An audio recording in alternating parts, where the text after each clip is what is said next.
Bismillahirrahmanirrahim. Assalamu alaikum students. Hopefully you are fine. Students, last time we were discussing solution of quadratic equation by factorization. Hopefully you have done all the questions from exercise number 1.1. Now today we are going to discuss another method which is used to solve the linear equation, that is solution of linear equation by completing square method. So for completing square method we have to follow some steps which are very important. In steps को आप अगर follow करेंगे तो you will be able to solve the questions by completing square method very easily. So I will solve a question and explain the method with that. Steps I will also explain with that. So we will do question number 3 part 3, which is 11x square minus 34x plus 3. So let us solve this question.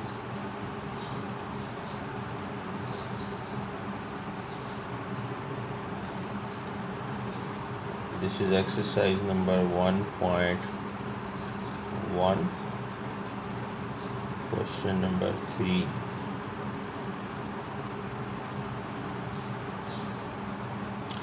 The steps involved in this method are basically 4. First of all, what you have to do, you will bring constant value on the right hand side, and then second step is we have to divide both sides of the equation by coefficient of x square, and then the third step is we have to add coefficient of x divided by 2 whole square on both sides. क्या करना है, हमने जो भी x का coefficient होगा उसको 2 से डिवाइड करके उसका स्क्वायर लेना है और उसे बोथ साइड्स पे ऐड करना है. और नंबर 4 स्टेप में क्या करना है, write whole square form on the left hand side. जो लेफ्ट हैंड साइड है उस पर होल स्क्वायर बन जाएगा, वो लिख के then take square root on both sides. तो हमने दोनों तरफ जो है वो स्क्वायर रूट ले लेना है.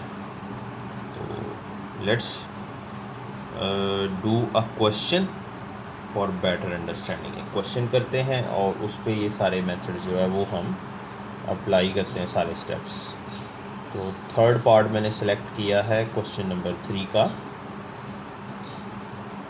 थर्ड पार्ट है 11x square minus 34x plus 3 is equal to 0. Step number 1 क्या है, we have to write this 3 on the right hand side. It is a constant value.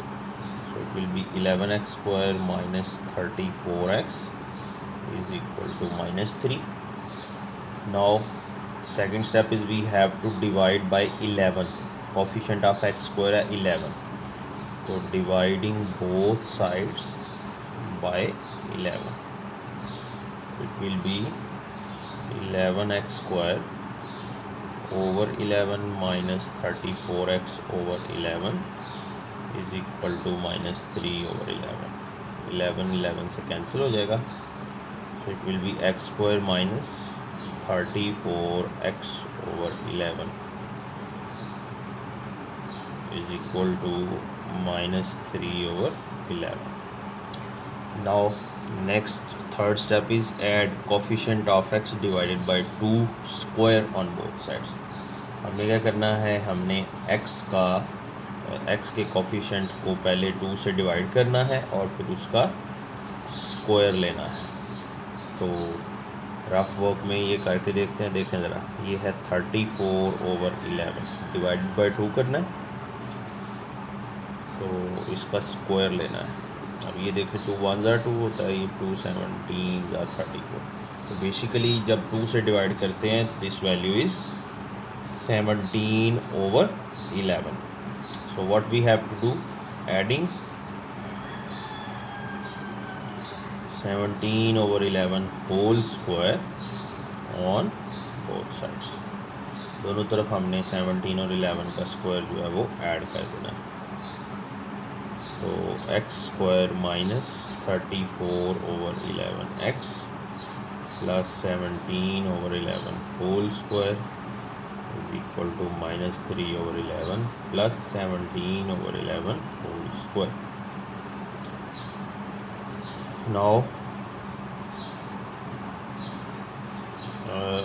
on the left hand side what we can do, left hand side पे हम लिख सकते हैं x minus 17/11 whole square, and on right hand side it is minus 3/11 plus 17 over इसका हम square open कर लेंगे तो ये आ जाएगा 289/121.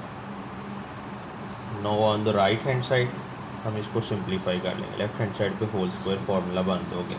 ये ए स्क्वायर है minus 2ab plus b square, तो a minus b whole square.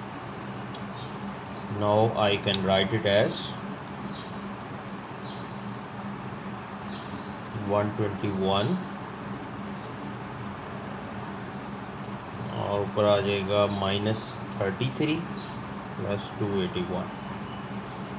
Left hand side will be written as it is.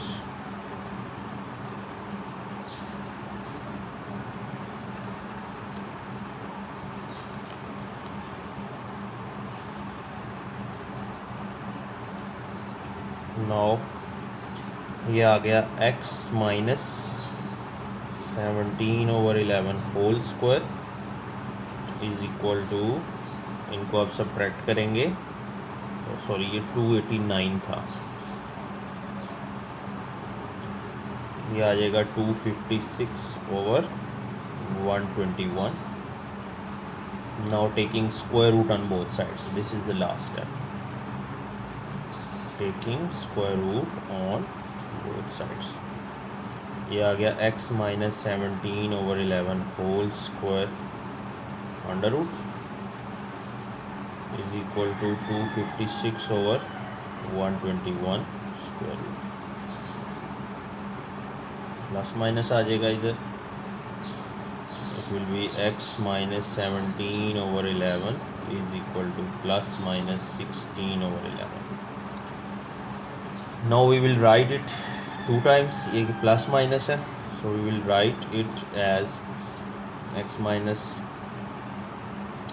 बल्कि एक स्टेप और कर लें, ये माइनस 17/11 दूसरी साइड पे चला जाए तो x is equal to 17/11, x is equal to 17/11 plus minus 16/11. अब हम इसको क्या कर सकते हैं, दो दफ़ा लिख सकते हैं. 17 प्लस 16/11 और 17 माइनस 16/11. एलसीएम भी साथ ही ले लिया. It will B 33/11 and it will be 1/11. It is 3 and it is 1/11. So solution set of this question is 3 and 1/11. So in this way we can solve rest of the question. Just we have to follow the steps. For better understanding you have to solve all the questions. From question number 3 you have to solve all the questions. There are 10 parts. एक चीज़ आपने याद रखनी है कि अगर किसी question में पहले इक्वेशन स्टैंडर्ड फॉर्म में नहीं लिखी हुई, जैसे कि ये क्वेश्चन है इसमें स्टैंडर्ड फॉर्म नहीं है, इसी तरह से ये क्वेश्चन है इनमें स्टैंडर्ड फॉर्म नहीं है, आपने पहले स्टैंडर्ड फॉर्म लिखनी है फिर क्वेश्चन को सॉल्व करना है. तो और मज़ीद आप अंडरस्टैंडिंग के लिए इसमें एग्ज़ाम्पल्स भी देख सकते हैं. एग्ज़ाम्पल्स एक दो आप चेक कर लें, आपको मज़ीद जो है वो समझ आ जाएगी. जैसे कि ये देखें, कंप्लीटिंग स्क्वायर मेथड की एक एग्ज़ाम्पल ये है, एग्ज़ाम्पल नंबर 1 पेज नंबर 3 पे है. फिर इसके बाद एक एग्ज़ाम्पल जो है वो पेज नंबर 4 पे है. Try to solve rest of the question by yourself. Thank you. Allah हाफिज़.